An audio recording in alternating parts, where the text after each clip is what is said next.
नमस्कार, प्रणाम। मैं मनोवैज्ञानिक डॉक्टर मयूरिका दास विश्वास और आज मैं अपने चैनल पे एक इंटरव्यू करने वाली हूँ।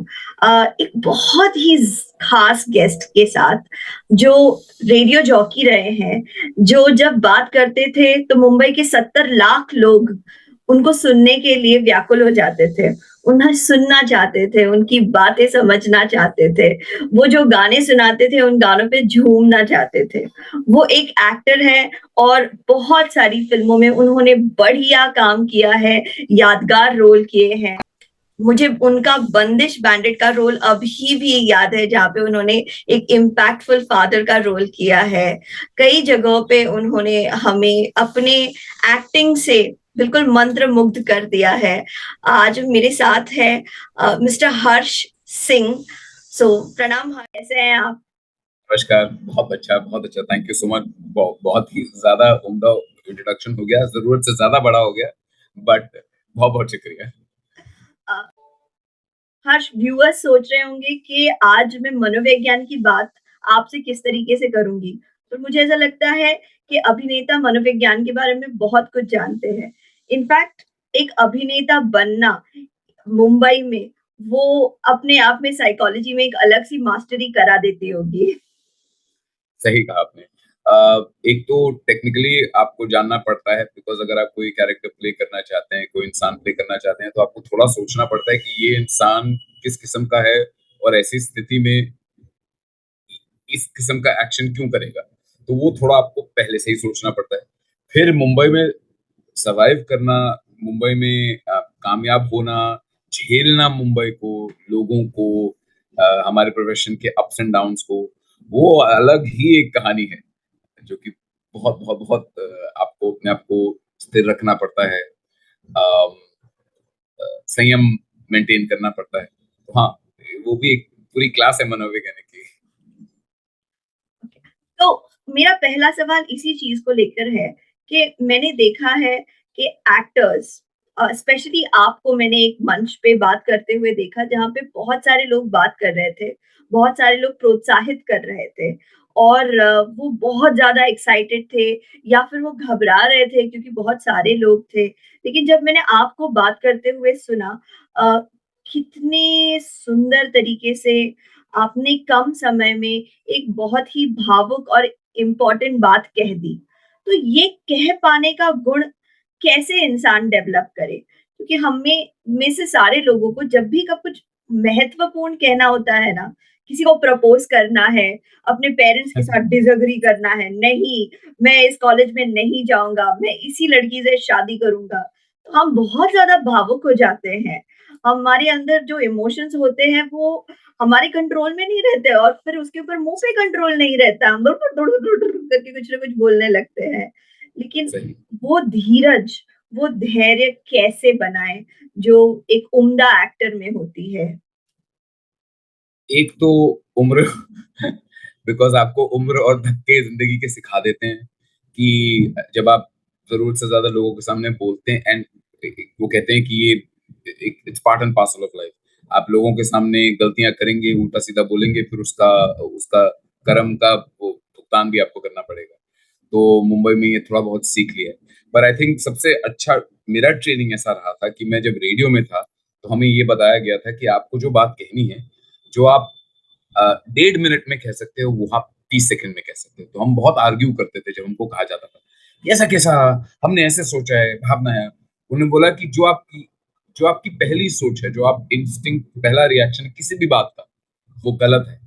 आपका तीसरा रिएक्शन सही है, जो कि हमको पहले 6 महीने बिल्कुल समझ में नहीं आया।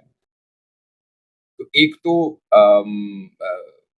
तो रेडियो में हमको बताया जाता था कि जो बात आप 1.5 मिनट में कह सकते हैं, वो आप 30 सेकंड में कह सकते हैं। क्योंकि हमारे पास ऑल्दो आजकल ये सब लोग बोलते हैं कि रेडियो जॉकी बहुत बोलता है। सच बोल बताऊँ तो हमको 1 घंटे में 7 मिनट का टाइम दिया जाता था बोलने का, दैट्स इट।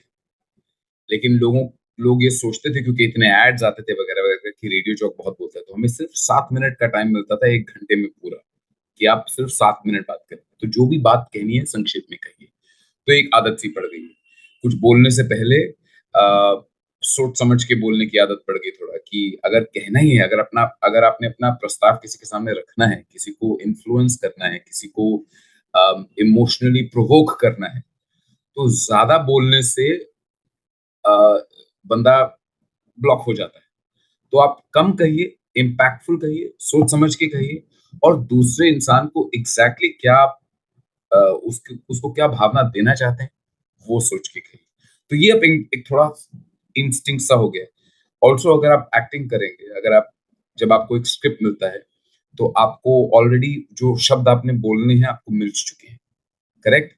और हम लोग एक्टर्स को जब मैं एक्टिंग की ट्रेनिंग ले रहा था, नीरज कबीर साहब से मैंने सीखा, बहुत लोगों से सीखा, तो उन्होंने बोला कि आपको जब स्क्रिप्ट आता है, आप चेंज कर देते हैं। आपने कभी सोचा है कि एक राइटर ने 3 साल, 4 साल लगाए हैं स्क्रिप्ट पर, एक-एक लाइन उसने लिखी है और आप लास्ट मिनट पर आकर सोच रहे हैं कि आप इसको चेंज कर देंगे। उन्होंने क्या-क्या सोच कर लिखा है, मत चेंज कीजिए। उन्हीं लाइनों में अपनी भावना ढूँढिए। जो आप पोर्ट्रे करना चाहते हैं, वो जो आप कन्वे करना चाहते हैं, वही आपका स्किल है। क्योंकि अगर आप ज़्यादा बोल पाए और अपनी तरफ से फ्री हैंड आपको दे तो आपका स्किल क्या है? आपका टैलेंट क्या है? आपका टैलेंट ये है कि ये आपके वर्ड्स हैं, जो कि किसी राइटर, किसी प्रोड्यूसर, किसी डायरेक्टर, किसी क्रिएटिव इंसान, स्क्रीन प्ले राइटर ने महीनों स्पेंड करके लिखे हैं।